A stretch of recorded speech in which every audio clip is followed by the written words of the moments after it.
The concept of photography is over 2,000 years old. Now before you call bullshit or anything else, hear me out.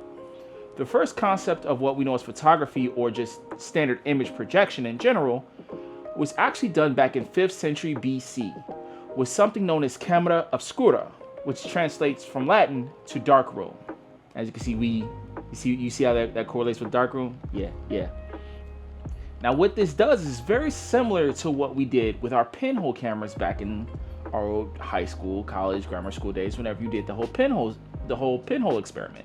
And what happens is you take a very small hole in a dark room, and they would use this to project images of the stars and other things that would come through that hole, and it'll project on a wall, and they would use this for entertainment. And fast forward a couple thousand years, we come into the year of 1819, where the first camera known as the heliotype was actually developed. A little bit further, and we go into the year of 1839, where the daguerreotype was invented, which is much more similar to the cameras we know now. Now you may be like, hey, where are you going with this?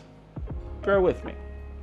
As the years went on, cameras became more compact, they became less cumbersome, and then you had companies like Pentax, Kodak, Canon, Olympus, Nikon or Nikon, depending on which part of the world you're in, and many others who adapted into this market of photography and used a medium called film.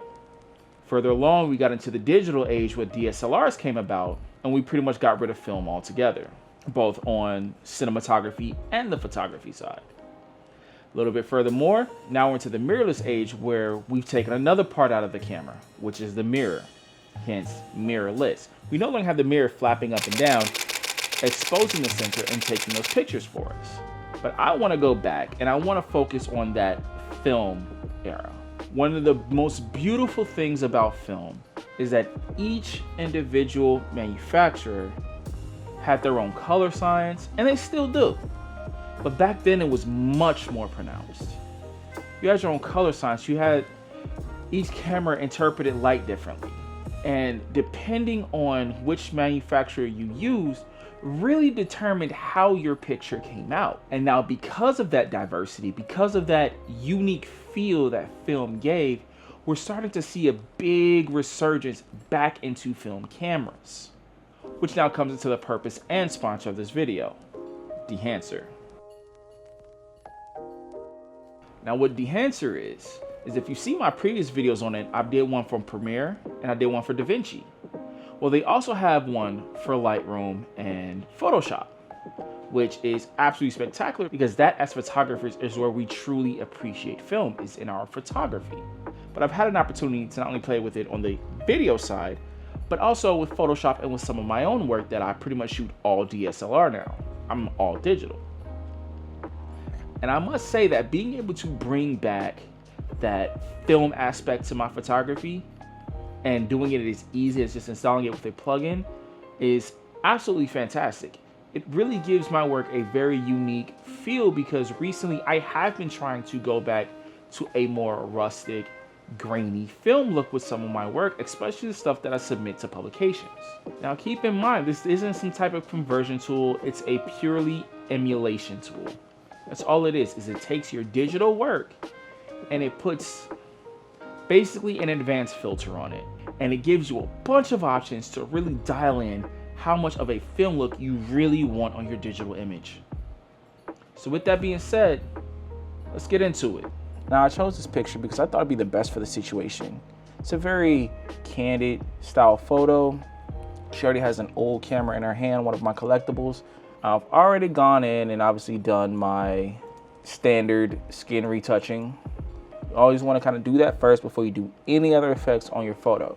Once you go ahead and get it installed and you're all good on that end, what we're going to do is we're going to go to filter and dehancer.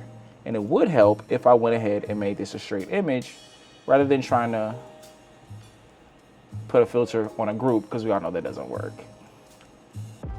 So now we're going to go back down to filter and dehancer, and where it says dehancer film. Now generally what I have to do is, since I usually work in the Pro Photo RGB format, it doesn't always translate very well. So what I have to do is I have to go to edit, and convert to profile, which is right here. You see how it says Pro Photo RGB? This would be a bad, in my experience, this has become a bad color space to work in when dealing specifically with this plugin. It just doesn't translate very well. So I have to convert it to sRGB, which is what the web uses and which most programs use, especially for computers and electronic devices. Now, if you're going to print, sRGB is very, very good, but Pro Photo RGB is better. But since I do have this now converted into our sRGB format, I'm going to turn this into a smart object.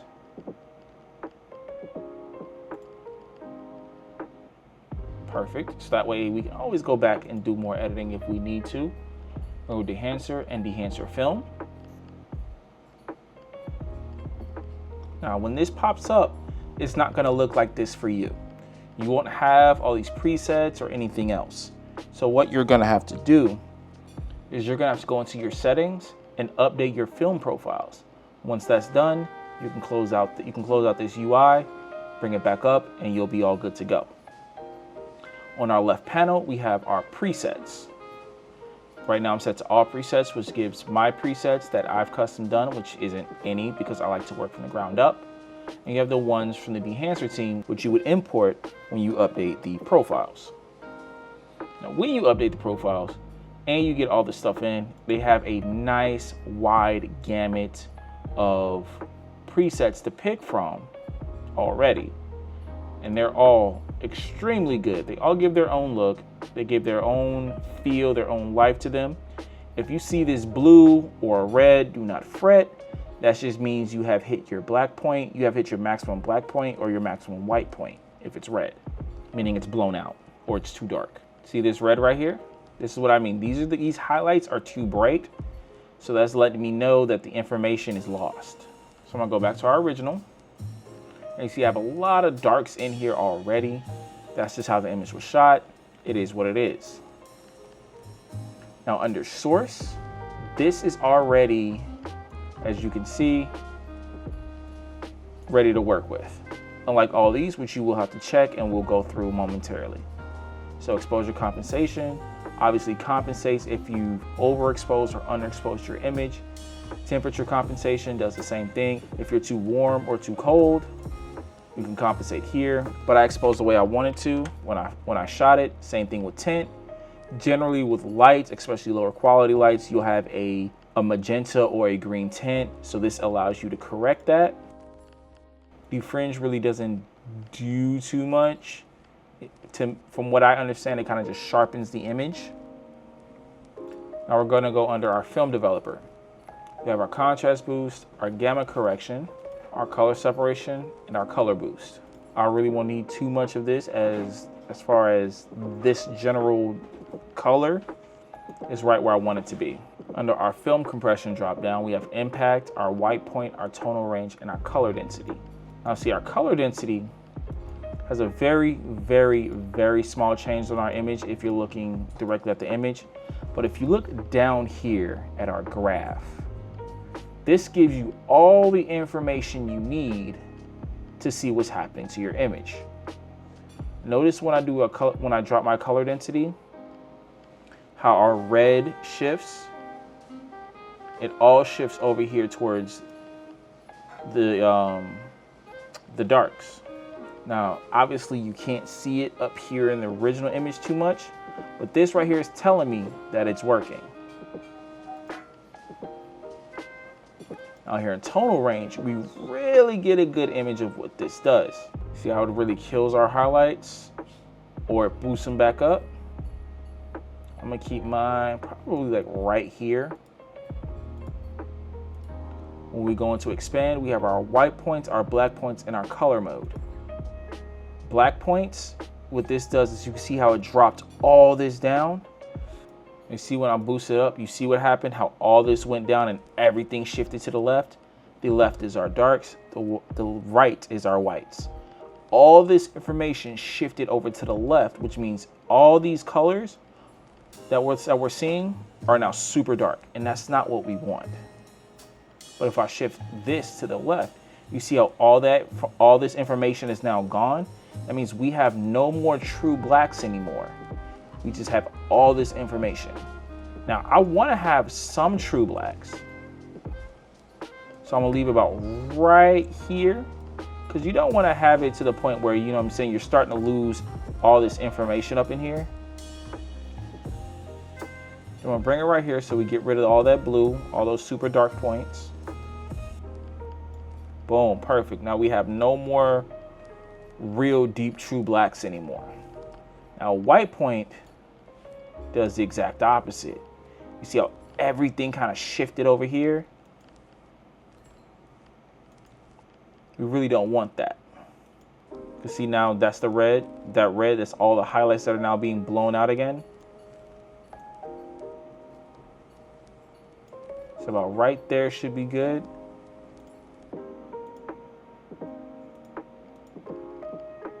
Now the color mode doesn't do too much of anything visual that we can see, but again, down here, how we just generate this little peak here. But again, it's not something we can really see. So if you're using it on Facebook or Instagram, it doesn't really matter. Let's go into our print. Now, this is where we can really dial in how we want things to look if it were to be printed. We have our linear, Cineon film, Fujifilm 3513, Kodak 2383, and Kodak Endura. Now, if any of these sound familiar, they were in the plugins for DaVinci and Premiere as well.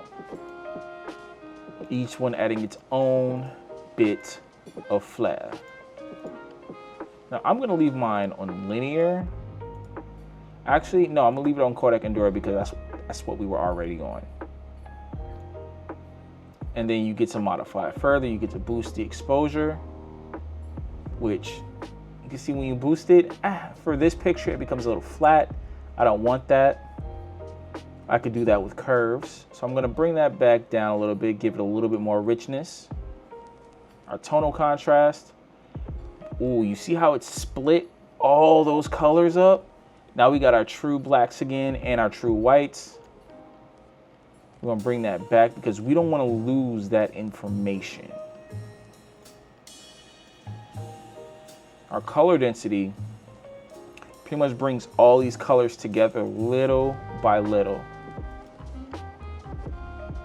Now you don't want to go too far because you see she's starting to turn orange. So about right there should be good. And saturation is pretty obvious. Determines how saturated your image is.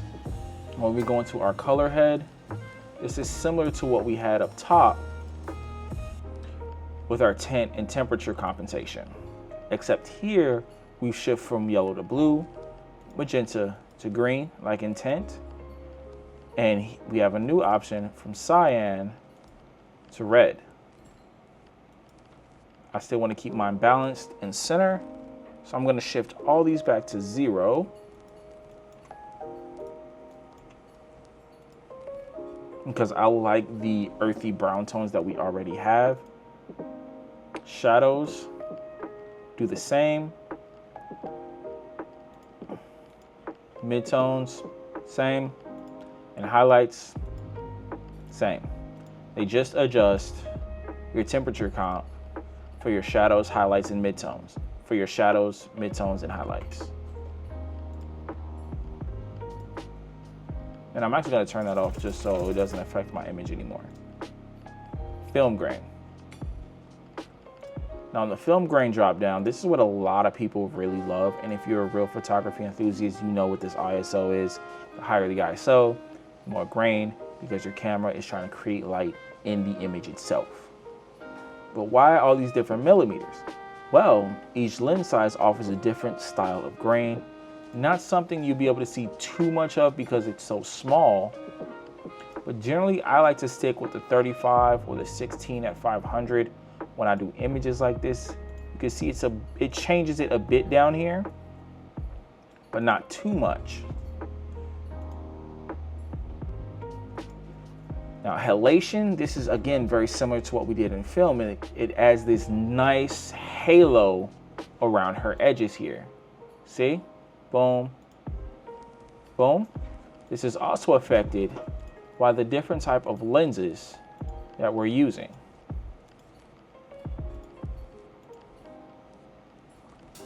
Now, generally, I probably, let's see, a Super 8, too much. Let's do a Super 35. I generally like Super 35 with a lot of stuff that I do. And the higher the millimeter, the less halation you're gonna get. Bloom is something very similar, except it adds a bit of a haze over the edges and over the image as a whole, actually. This is also affected by the type of lens you use. The longer the lens, the less bloom. Now what you can do is you can come in here and customize it. The amount of details you want to add, how much diffusion, etc., etc. Personally, I'll keep it on, let's see, boom, Super 16. Actually, Super 16 is a little much. I'm gonna leave it on Super 35. Film damage is what a lot of people come to this type of stuff for. A lot of people.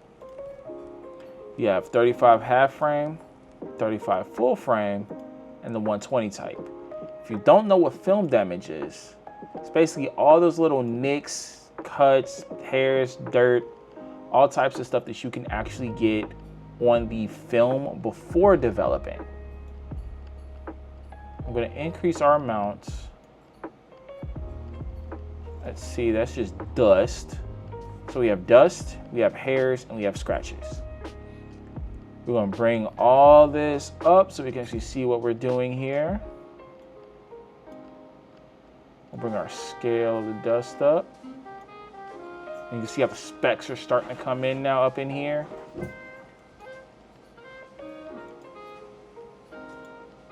There's our scratches. And you can add how much white and black you want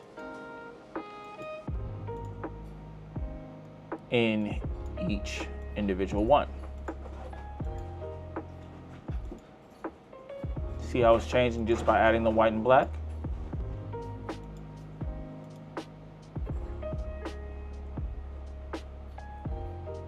Now we also down here have our global sliders, which global opacity, it's pretty obvious. It determines whether all of them show or not. Global chromaticity, so we don't have too much of an effect here for me to show you. And we have our total amount.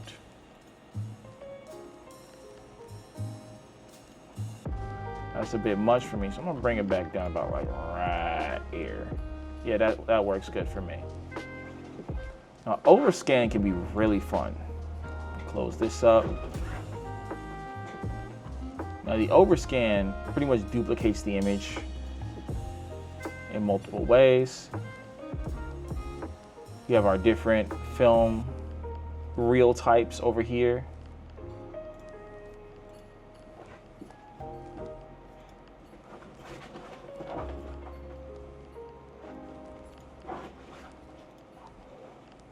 You have our different gate shapes.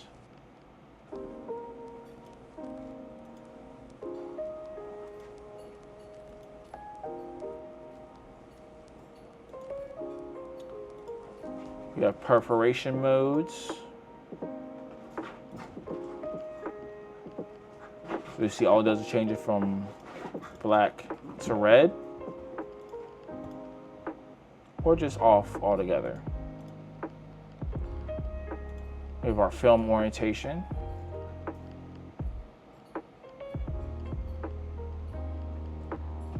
So obviously for a picture like this will be the better option.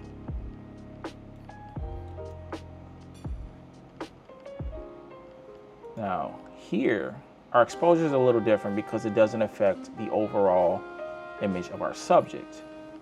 But what it does affect is the overscan itself.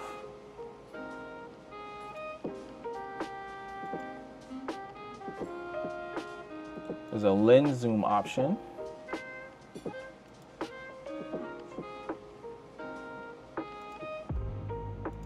As well as an offset of X and Y.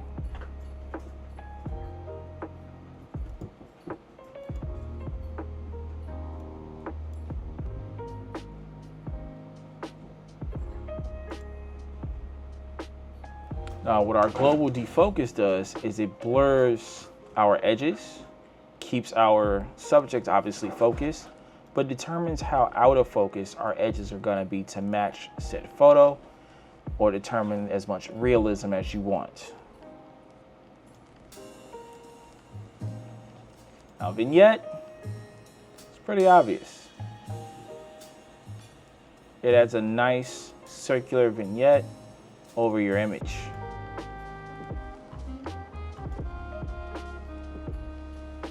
You see it kind of pop in a little bit here when I feather.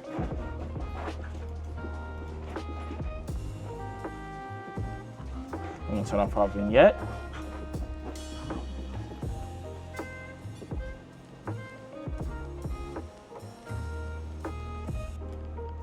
Then we're gonna click OK.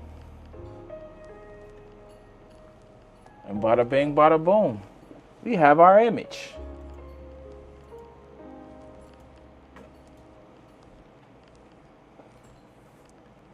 Now that, my friends, is how we take images on our mirrorless cameras or our DSLRs, our digital images, and we can give it a nice old film look. So I thank you guys for joining me in this video. Please like, comment, subscribe, and I hope to see you in the next one. Peace.